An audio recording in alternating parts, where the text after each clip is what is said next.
Hi, everyone, and welcome to the Pattern Breaks Facilitator series, where I chat with a seasoned creative facilitator, and they'll take you through a pattern breaking technique for you to do in real time or when you have the time. Thanks so much for joining us. And today's guest is Frank Spencer. Frank is an old friend and colleague of mine for many years. And hi, Frank. Hi, Michelle. It's so great to see you. We were just talking a moment ago about how it doesn't matter what time period goes by between when we talk. We're just friends and we Yeah. just pick right back up where we left off. So, Yeah, Frank and I have that kind of eternal friendship, but it's great to see you. And I'm going to introduce you here and then have you take us through something. In 2009, Frank founded Kedge, a global foresight, innovation, and strategic design firm, which pioneered TFSX, the Futures School Xperience he co-founded in 2023. He was a leadership coach and developer, a TEDx organizer, and a creator and lead instructor of the Futures Institute at Duke University, teaching futures thinking. He also is an international keynote speaker and a creative facilitator. He uses a holistic framework combined with creative process called natural foresight, an action-based framework for futures thinking with clients such as Kraft, Mars, Marriott, the Walt Disney Company, to name a few. He's top notch. And we first met each other on Twitter years ago, and then he came to a conference I had, and I went to one he had, and we've just on and off our paths have crossed. So it's so delightful to see you here, Frank. it's so great to be with you, Michelle. And I am so excited about the release of your new book. And Thank I you. mean, having worked with you for so many years and been to things that you've done and seen your expertise, I know this book is going to be so powerful in the hands of so many people. Oh gosh, thank you. I'm certainly hope it is valuable to people who read it. I want to just ask you a couple quick questions before you take us through something. And first is, how did you get into facilitating creative process? Yeah, I mean, for us, I think creativity is sort of the nexus. It's the locus. It's the key of what we do, because in our field, which is foresight or strategic foresight or futures thinking, it goes by several different names. Sometimes some of the people in our field call themselves futurists. Sometimes they don't. Some don't like that name, but nonetheless, they're still what they do. And they might be inside companies like McDonald's. My good friend Joanna Lapore, who is the chief futurist at McDonald's across the world, or they might be in social initiatives. We work with governments, we work with democracy organizations, and you name it. And so they're all over the world. And I think many times they might be dealing with strategy or change management, but largely they're dealing with creativity, as you might imagine. If you're thinking about the future, if you're thinking about what's to come and how that impacts the actions we take today, not waiting to see what might unfold, then you're really talking about what are those creative things that we need to be doing today? How do we do things differently? What ways might we think that are not in the status quo? And so you're really thinking about creativity and innovation when you're thinking about futures thinking. And so really it's at the heart of what we do. Yeah, you're always inviting people into pattern breaking and questioning assumptions That's right. and changing it up. So that right, it is at the core of what you do. You actually can't separate it out. That's That's just right. what would you say is one of the most important things you've learned or discovered along your journey that might be helpful to people listening? I mean, there's so many I things, know. but That's you know right. how things go. It's like if you had asked me this last week, maybe I would have a different answer. But it all depends on the circumstances that we're in and the context that we're in and the day that we're in and whatever. And so here's my today answer, which I'm sort of excited about. Um, I really, for a long time, have worked on helping people to understand in organizations, not just to look at a moment in time or objects in time, but to really understand that the cosmos, our universe, really is about processes, not about moments in time. So we might look at our phone or our mouse or whatever, or our house and the objects that we see, and we're really thinking about creating an object or creating a thing in time. And I'm not saying that that's not a part of the of reality. But the reality is that creativity is really a long-term process. It's not just a moment in time. And so I love what you're writing in your book, because I think you're really hitting on this idea of, thinking about in terms of patterns and these larger concepts instead of just these moments of times. And how do we really think about creativity as being a process? When we think about futures thinking and foresight, we're really thinking about where are things going and what's the long tail and the long now and this process, right? And so when we think that way, we can think much more creatively. Process ontology, process biology, Alfred Whitehead and all of this good philosophy from the past, than we can when we're just thinking about, like, what's my next iterative step? What's the next thing? Do I make it blue? Do I make it an inch bigger than it was before? Oh, I'm being creative. And the truth of the matter is, we need to think transformationally. This is something that I didn't think I was going to say until the end of our interview. But often in the field, there's a lot of people that will say, think exponentially and act incrementally. And that's okay. But the truth of the matter is, when we think exponentially, we're just still thinking about what is it we do right now? And then how do I 10x that? Right. But the cosmos doesn't really work that way. It works in transformation. The caterpillar to a butterfly. My good friend Nora Bateson recently wrote a poem called The Zombie Caterpillar, saying basically, the time came for transformation, and the caterpillar liked being a caterpillar. It didn't want to change. And transformation can be violent, either in terms of embrace or resistance, right? But it creates this wonderful, beautiful new thing. And so process, and rather than just looking at iteration, is important. So let me change that phrase up a little bit, and then I'll stop this answer. I, instead of saying think exponentially, act incrementally, like to think more in terms of think transformationally and act transitionally.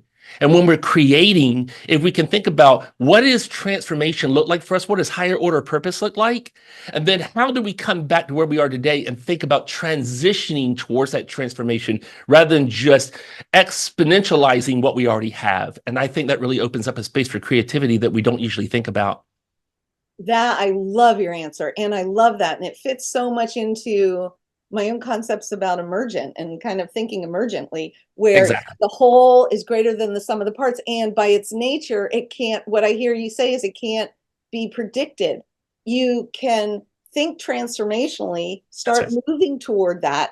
You're acting transitionally, but through those little actions and through putting together all these parts, something can emerge that's unexpected. And I think for any facilitator, thinking transformationally and acting transitionally would be incredibly helpful, because it allows you to both be still holding the space and containing it and guiding people, and adapting and responding in real time to what's happening, and helping cultivate a space for the unexpected and emergence. I mean, this is why you and I jive so much together. We could just do master classes Right. all the Yeah. time. Recently, it was about a year ago, we created, and I'll be quick with this, we created this sort of framework. I don't like to really call it a framework. It's just sort of a mental context. And oftentimes, not just in our field, but in other fields, we'll hear this acronym VUCA. I know that you're familiar with it. Many of your listeners probably are as well. Volatile, uncertain, complex, and ambiguous. We live in a volatile, uncertain, complex, and ambiguous world. That's not false, but I think that when we say we live in a VUCA world, it says more about us than it does about the world, because it's really saying that this is how we respond when steady state isn't around us. Secret, there is no steady state. Yeah. And so instead, we flipped that on its head, and we wrote something that I didn't know was going to be so popular. And just the downloads and the amount of people that have been included in magazines and stuff has been crazy. We created a different acronym, because who doesn't need another acronym? And this is ALIVE, and it stands for abductive, liminal, interconnected, vibrant, which is about vibrancy or vibrations, and emergent. You mentioned the emergent piece.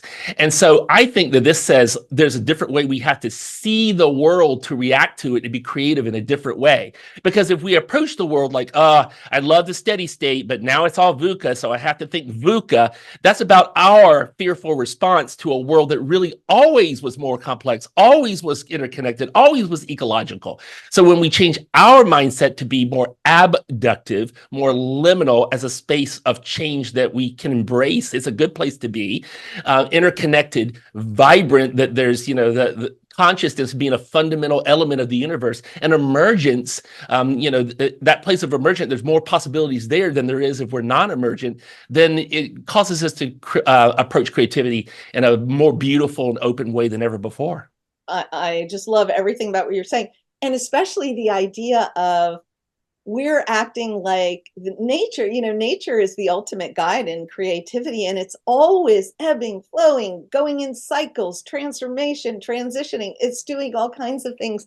It's never a steady state. Even the planets are always, everything's in motion. So why would we want a steady state to be our default? Right. Instead of learning to dance with the uncertainty and dance with the motion that's naturally wants to emerge and naturally happening. That's right. We are our settler, colonial, industrial mindsets have rewarded us for trying to seek steady state. But as another wonderful philosopher and writer and intellectual says, Ryan Eisler, that really, if you go back in time, you'll see that we weren't about conflict and competition. All of the cosmos is about cooperation, and so it lends itself to exactly what you're saying. There's no steady state; it's about cooperating to create that new thing. And I think that that's so powerful, and that's another part of creativity too. It's like it can't be done alone or in isolation or in silos. It really has to be interconnected. And the more interconnected we are, more cooperative we are, the more creative or co-creative we're going to be. Yeah, I think that's so true. I think that's why you see that in the popularity of, applied improv in the workplace. And applied improv is a tool for transformation because it That's is right. all about it's both, all the individuals within the system have their creative expression, and they're still serving, there's still interdependency, co-creation, and still serving a greater whole, or serving the scene, as you say in improv. I think we are moving into knowing that we can't do this alone, the revolution, whatever the new paradigm is, it's us co-creating together. For sure. Wow. I mean, I can't I wish after this talk is over with, you and I are going to talk about doing another interview. I'm going to interview you for our thing because about 15 years ago, we started creating a philosophy called holoptic foresight dynamics. And holoptic is a fancy word that just simply means the eye on a dragonfly's head, because that holoptic eye is one whole eye made up of all of these little tiny parts. And so it's like all of us are individual eyes. We bring our diversity to the table, but it makes up, if we understand this wholeness, this emerging wholeness as an entity, we understand that our diversity, keeping that diversity and integrating it, creates a new whole that allows for co-creative transformational realities. And one of the things that's stopping that co-creative transformational reality is, again, this reward system that we've had going, that's really anti this wholeness that you spoke of. And so the more we learn to think holoptically like the dragonfly's eye, the more creative we're going to be. I love that metaphor. I knew you had that process. I actually didn't know about the dragonfly metaphor, so it was fun to learn what that came from. It's kind of like also, a little bit of the holons and the integral theory, Of course. Yeah. I love it. Okay, I am going to actually log off here and have you take people through a little activity. Sure, I'd be glad to. Well, everyone, what I would love to share today is pretty simple. As you've heard me talk, you probably have heard that I don't think in simplicity, I think in complexity, and I think it's a natural order of things. And I think this fits into what we're saying here. But Frank, how do I get to those transformational ideas? I can't just be thinking transformational all the time. My life and work and day by day. Well, there's a simple process that we use with a lot of our clients, either at the end of a process to build scenario building or narrative building or world building, or sometimes at the beginning of a process. And we just call it resilience, adaptation, and transformation. Now, the acronym I use for that is ART. And I know that's not the order I said it in, but I don't think would work very well. So we call it an ART process, adaptive, resilient, transformative. And let me tell you how that works. So if I come up with an issue that I'm dealing with, any issue or a thing that I want to change or innovate or create, then I start there. And I say, what is my resilient response to what I'm dealing with right now? How do I tackle that, or how do I create resiliently? What does that mean? Resilient is really being able to react to the change that's happening. We say react to the wave of change, right? And so that's makes me resilient. Look, during the pandemic, we've all had to like really draw on our resilience, right? Like, what do we do day by day just to get through?